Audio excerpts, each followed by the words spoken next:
बिस्मिल्लाहिर्रहमानिर्रहीम। एक दफा एक गिद्ध और एक शाहीन यानी बाज बुलंद परवाज हो गए, बुलंदी पर हवा में तैरने लगे। वो दोनों एक जैसे ही नजर आ रहे थे, अपनी बुलंदियों पर मस्त, जमीन से बेनियाज, आसमान से बेखबर, बस मसरूफ परवाज।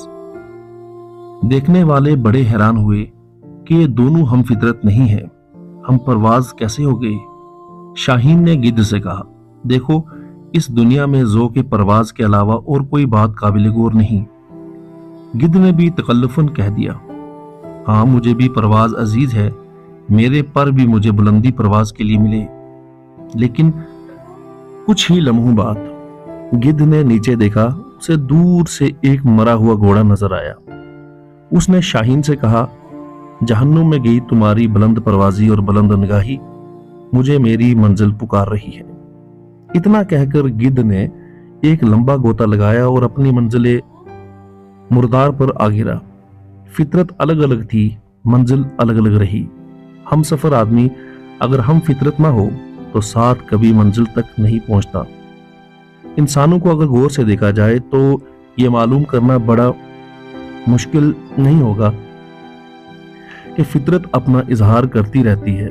जो कमीना है वो कमीना ही है, खा वो किसी मुकाम व मर्तबे में हो, वो कमीना ही रहेगा। मियाँ मोहम्मद साहब रहमतुल्लाह अलैह का एक मशहूर शेर है कि नीचा दी आशनाई को लूं, इसे नहीं फल पाया, किकर ते अंगूर चढ़ाया, हर गुच्छा जख्माया। यानी कमीने इंसान की दोस्ती कभी कोई फल नहीं देती।